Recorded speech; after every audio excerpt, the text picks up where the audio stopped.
West Mambalam, Chennai 6,33,000.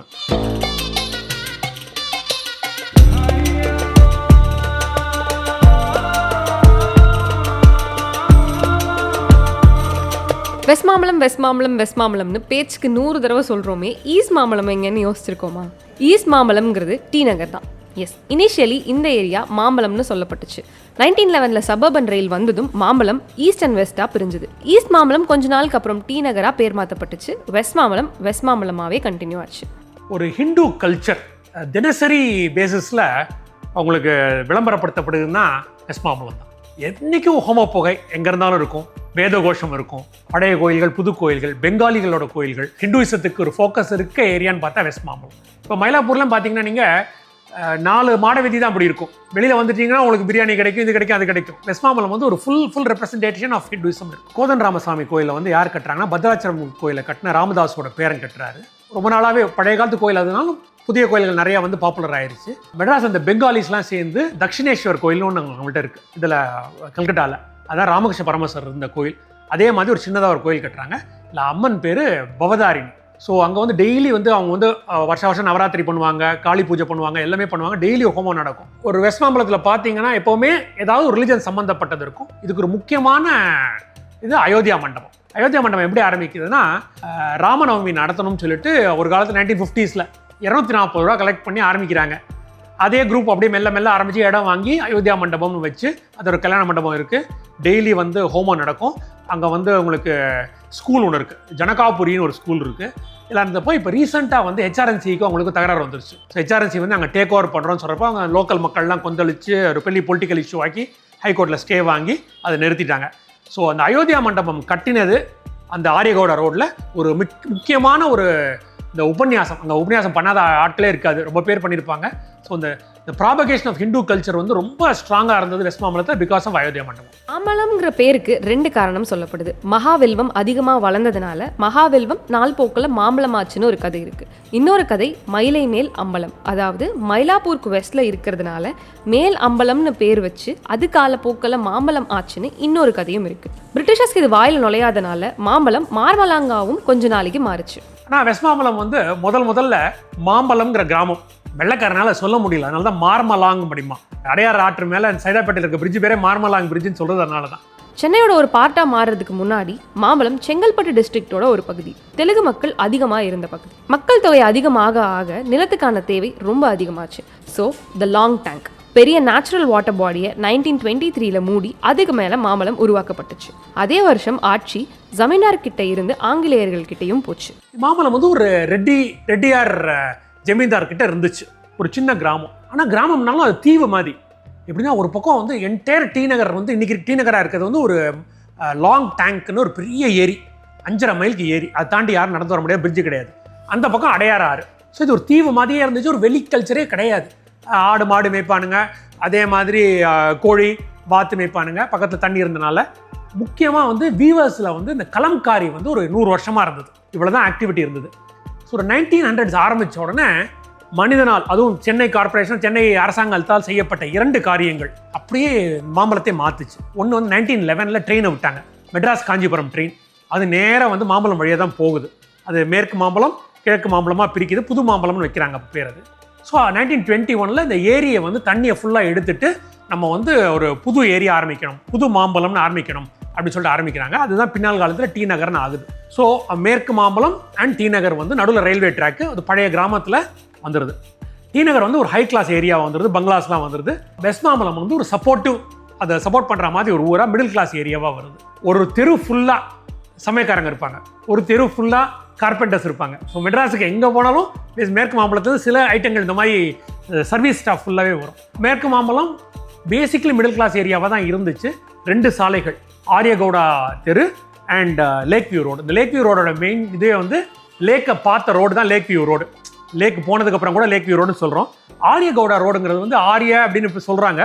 ஒரிஜினலாக வந்து justice பார்ட்டியில் இந்த திராவிடர் இயக்கத்தில் இருந்த ஆரிய கவுடாங்கிற ஒரு படுகா, இந்த நீலகிரிஸில் இருக்க படுகா வந்து அவர் வச்சிருந்த இடம், அதை வந்து கவர்மெண்ட்டுக்கு கொடுத்து தான் ஆரியகவுடா ரோடு வந்துச்சு. மேற்கு மாம்பலம் வந்து 1946 சென்னையோட சேருது. டி நகர் வந்து 1920s சேர்ந்துருது. ட்ரெயினோட ஃப்ரீக்வன்சி கூடியிருது. ரயில்வே சவுத் இந்தியாவுக்கு கிச்சக்கமாக போகிற ட்ரெயினால ஃப்ரீக்வன்சி கூடியிருது. அதே மாதிரி எலக்ட்ரிக் ட்ரெயின் லோக்கல் ட்ரெயினோட ஃப்ரீக்வன்சி கூடனால இந்த 2 கேட் இருக்குது. சின்ன கேட் பெரிய கேட்னு. பெரிய கேட் தான் இப்போ துரசாமி ரோடு இருக்க இடத்துல பெரிய கேட்டு. விவேகன் கோருக்கு பக்கத்தில் ஒரு பிரிட்ஜ் போட்டிருக்காங்க இப்போ, அது வந்து சின்ன கேட். இந்த 2 கேட்டு திறந்தால் தான் மக்கள் இங்கேயும் அங்கேயும் போக முடியும். அதனால் பெரிய கஷ்டம் மக்களுக்கு இந்த கேட்னால. அதுக்காக சப்வே தோன்றதுன்னு கவர்மெண்ட் முடிவு பண்ணுறாங்க. லென்த் மேலே உங்களுக்கு பிரிட்ஜ் கட்டுறதுக்கு இடம் பார்த்தாது, சப்வே தோண்டிடுவோம்னு சொல்கிறாங்க. ஸோ சப்வே வந்து 3 சப்வே வருது. மேட்லி சப்வே வந்து மெட்ராஸ்க்கு தண்ணி ஃபுல்லாக பிளான் பண்ண மேட்லின்னு ஒரு வாட்டர் இன்ஜினியரோட பேர். மற்ற 2 பிரிட்ஜ் ரொம்ப இன்ட்ரெஸ்டிங். அரங்கநாதன் சப்வே, சிவலிங்கம் சப்வேன்னு 2 வைக்கிறாங்க.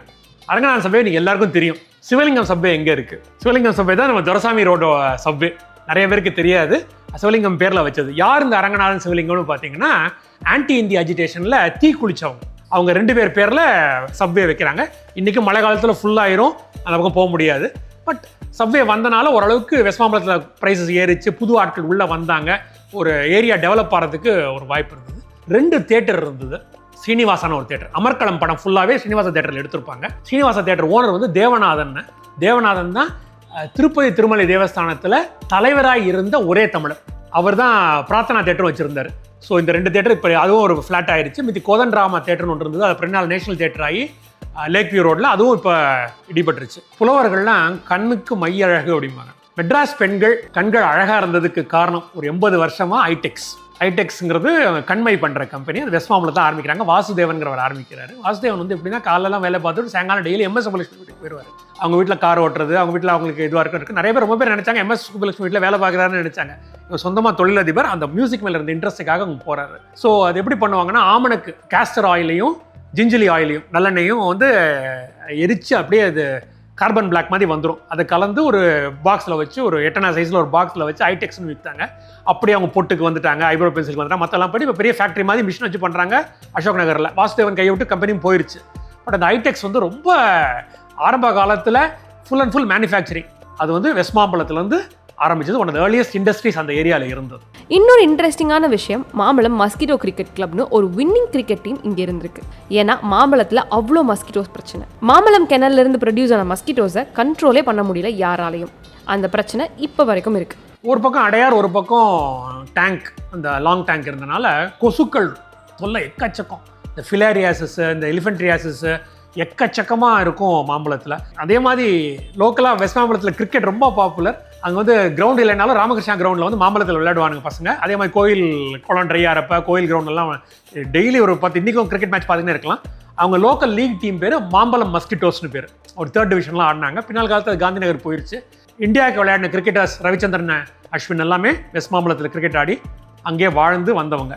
இந்த ரயில்வே ட்ராக் வந்து வாஸ் கட்டிங் அவே. 2 டவுனையும் கட் பண்ணிக்கினே இருந்துச்சு. ஸோ அந்த கேட்டு போட்டிருக்க டைமில் ட்ரெயின் அடிக்கடி வரனால கேட்டு திறக்கிறது ரொம்ப ரேராக திறப்பாங்க. இதனால் மக்களுக்கு ரொம்ப கஷ்டங்கள். மெயினாக வந்து இந்த சிக்காக இருக்கவங்க, இந்த பிரசவத்துக்காக போகிறவங்களுக்குலாம் ரொம்ப என்ன வந்தாலும் அவங்க கோஷா ஆஸ்பத்திரிக்கு வரணும், திருநெல்வேலிக்கு வரணும். இந்த கேட்டில் மாட்டி நிறைய குழந்தைகள் அந்த கேட்டில் வாசல்லே பிறந்துரும்னு சொல்லுவாங்க. அதே மாதிரி நிறைய துர்சம்பவங்களும் நடக்கும். So TT Krishnamachari union finance minister அந்த ஏரியா வரப்போ இங்கே ஒரு ஹாஸ்பிட்டல் கூட இல்லையா அப்படின்னு கேட்டவுடனே அவரோட ஃப்ரெண்டு ஒருத்தர் வந்து அதை ஆரம்பிப்போம் அப்படின்னு முடிவு பண்ணுறாரு. ஸோ MC சுப்பிரமணியம்னு ஒருத்தர் ஆரம்பிக்கிறது, அவர் டாக்டர் இல்லை, ஆரம்பிக்கணும், ஒரு பப்ளிக் ஹெல்த் சென்டர் ஆரம்பிக்கணும்னு சொன்ன உடனே காமராஜ் இடம் கொடுக்குறாரு, பக்தவச்சலம் திறந்து வைக்கிறாரு. டிடி கிருஷ்ணமாச்சாரியோட சப்போர்ட்டில் ஆரம்பிக்கிறாங்க. ஒரு தேட்ச் ரூஃபில் ஒரு ஓலை குடிசையில் தான் ஆரம்பிக்கிறாங்க. இன்றைக்கி பார்த்தீங்கன்னா அது ரொம்ப பெரிய ஹாஸ்பிட்டல். அது வந்து நீங்கள் உங்களோட இன்கமுக்கு ஏற்ற மாதிரி உங்களை சார்ஜ் பண்ணுவாங்க. So it can also be a charity hospital. So இன்றைக்கி ஒரு டாப் மெடிக்கல் ஃபெசிலிட்டிஸ் வெஸ்ட் மாம்பலத்தில் லேக் வியூ ரோட கார்னரில் இருக்கிறது வந்து பப்ளிக் ஹெல்த் சென்டர். இன்றைக்கி பெரிய ஆஸ்பத்திரியாக இருக்குது. பட் அது ஆரம்பங்கள் ரொம்ப சின்னதாக தான் ஆரம்பிச்சது. கைனகாலஜிஸ்ட் வந்து பிரசவம் பார்க்குறதுக்கு ரிக்ஷாவில் வருவாங்களாம். ரிக்ஷாவில் டி நகர்லேருந்து வந்து பிரசவம் பார்த்துட்டு போவாங்களாம். இன்றைக்கி வரைக்கும் ஒரு மதர் கூட ஒரு துர்சம்பவம் நடந்தது இல்லை பிரசவம் டைமில், அந்த மாதிரி ஒரு ரெக்கார்ட் சொல்லுவாங்க. வெஸ்ட் மாம்பலம் கதையை ஃபுல்லாக கேட்டிங்கன்னா யூ டெஃபினெட்லி டிசர்வ் அ போலி. ஸோ அந்த பக்கம் போனீங்கன்னா வெஸ்ட் மாம்பலம் ஃபேமஸ் போலி வாங்கி கண்டிப்பாக சாப்பிடுங்க. உணவு மேலே ஆர்வம் கொண்ட மக்களுக்கு best place west Mambalam. Vegetarian தான் மேஜராக கிடைக்கும், பட் ஆனால் வெரைட்டியாக கிடைக்கும். தி பெஸ்ட் போலி அங்கே தான் கிடைக்கும். என்டையர் சவுத் இந்தியாவோட வெஜிடேரியன் டிஷ்ஷஸ் எல்லாமே உங்களுக்கு வெஸ்ட் மாம்பலத்தில் கிடைக்கும். கோடம்பாக்கத்துக்கு முன்னாடி தமிழ் தியேட்டர் டூப்ஸோட முக்கியமான இடம் மாம்பலம். எம்ஜிஆர் அவரோட ஆரம்ப காலங்களில் ஆர்ய கவுடா ஸ்ட்ரீட்ல இருக்க வீடுகளில் ரிஹர்சல் பார்த்துருக்காரு. சோ ராமசாமி அதே ரோட்ல நையாண்டி நாடகங்கள் போட்டிருக்காரு. டிரெக்டர் அண்ட் ஆக்டர் விசு மாம்பலம்னோட long term resident. Director Bhagyaraj ஆரம்ப காலங்களில் மாம்பலத்தில் இருந்ததுனால அவரோட படங்கள்ல மாம்பலத்தோட அட்மாஸ்பியர் நிறையவே இருக்கும். ஒரு தனி தீவு மாதிரி இருந்த ஒரு பின்கோடு இன்னைக்கு வந்து இந்து கலாச்சாரத்திற்கு ஒரு எக்ஸாம்பிளாக விளங்குறது வெஸ்ட் மாம்பலம்.